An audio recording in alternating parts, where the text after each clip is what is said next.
Hey guys, Dave here. Welcome to Centurion's Review. Today we're going over Mordenkainen's Tome of Foes. This is a book that I just got from the library. I read part of it. I read the bestiary and I read the part about the halflings and the gnomes and so on and so forth. There are some areas of it that didn't interest me, but not bad for a library book. Let's take a flip through it so you can see what's in here.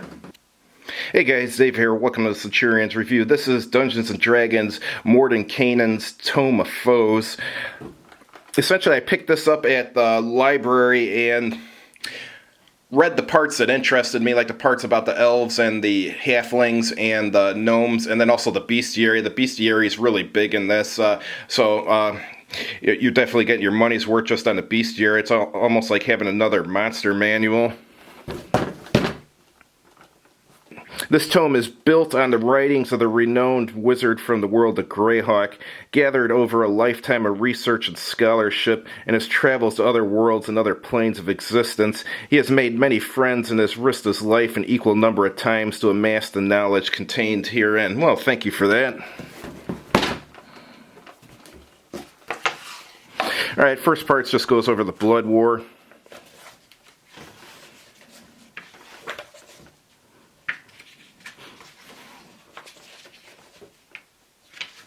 Let's get to chapter 2 about the elves. Alright, here's some of the demon customizations in the first chapter. Alright, elves, everything you ever wanted to know about elves, but before that, they got fiendish cults here, some tables about them, about cult goals, cult resources, cult organization, and cult hardship.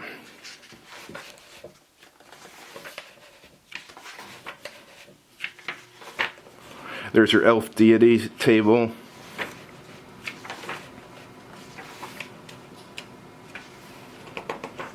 This is a really cool picture. I like the lizards they're riding there.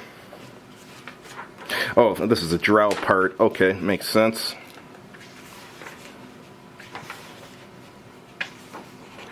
And here's some elf sub-races. So you see there's quite a bit of elf information in here. And here's your elf tables. Here's your personality tables for winter, spring, and summer. And there's an elf trinket table.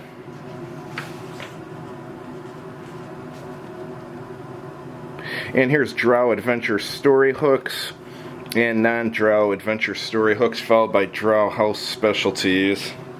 Here's Dwarves and Dwergars, if I'm pronouncing that correctly. I never really knew the exact pronunciation of that, but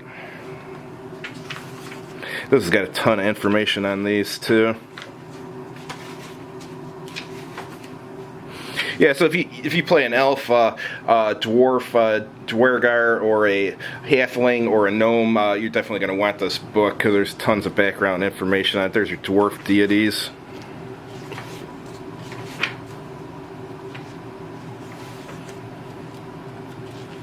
Here's your group composition table, who your group leader is,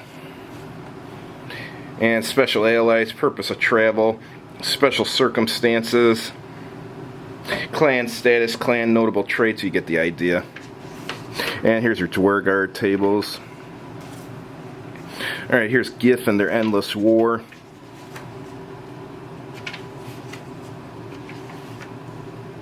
Alright, now here's my favorite part, halflings and gnomes. I have one character I have that I've been using for years. His name is Dave Lang. He's a halfling thief, and I've had a lot of fun using that character.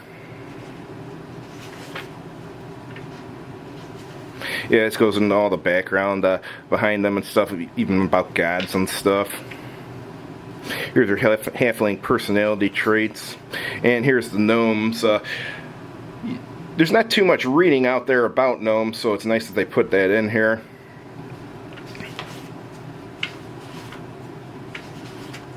Gnomes are kind of cool. They like to build stuff.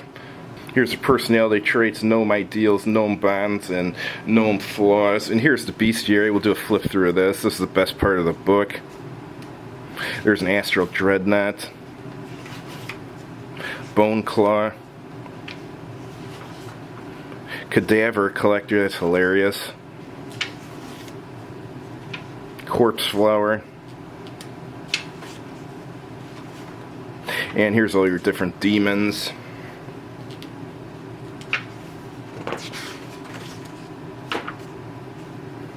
Abyssal Wretch.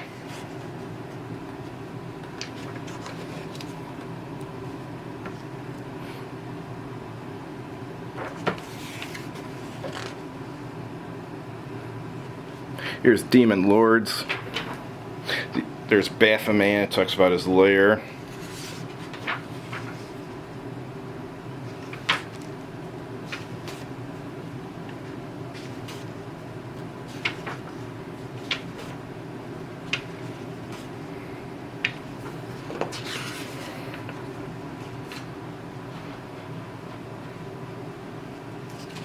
Here's Darrow's Devils,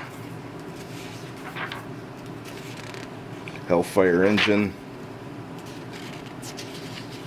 Yeah, as you can see, they got plenty of text written for each monster. The only monster manual that D&D ever had that I didn't like was the 4th edition one, because it had like almost no background on the monsters. It basically just had a picture of them and stats, which I thought wasn't very helpful. I mean, the stats are helpful, but just having a picture without any description of where you would find this creature or its habits or stuff doesn't help you very much making a campaign. This guy looks like that big fat guy who was sitting in the pool of water and they're basting him in Buffy the Vampire Slayer.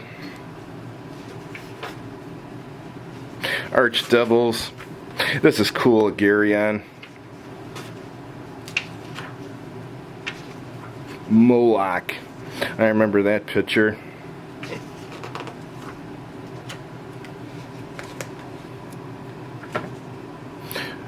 Drow House Captain, Drow Inquisitor. So it's got all sorts of Drow stuff here. That's cool.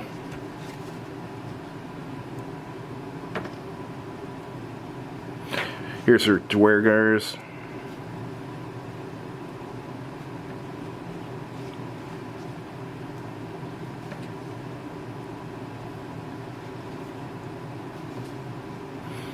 Elder Tempest. Zaratan looks like an island coming out of the ocean. This is cool, a GIF. This guy has firearm capabilities. I was reading about him. That's really cool. He's basically a... is it a rhinoceros or a hippopotamus? It's either a rhinoceros or hippopotamus, essentially, which is kind of cool. Hope someone comes out with a figure of that. I'd like to paint that up. Here's your Githyanki stuff.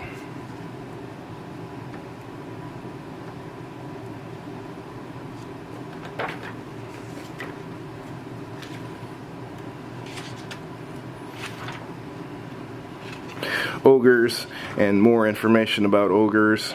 Even got an ogre battering ram, ogre launcher. This is cool, a retriever.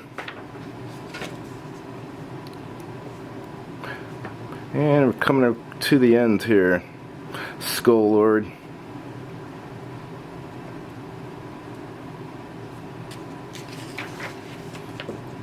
There's Steeders, basically spiders. I think you can train them. This guy's riding one.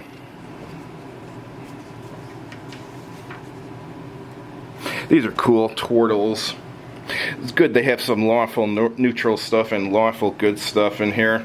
Most bestiaries, it's almost all bad guys. It's nice when they have some good guys in there too.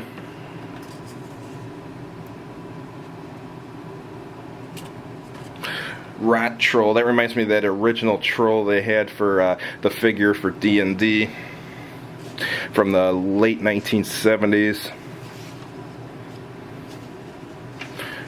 Ugalas.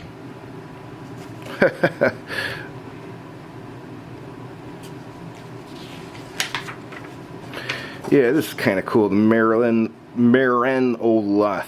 That's cool. Alright, that's all we got, guys. I was just doing a flip through here. This is just something I got from the library, but it was interesting enough. I figured you guys would want to take a look at it. There you have it, Mordenkainen's Tome of Foes. Thanks for watching, and have a good evening.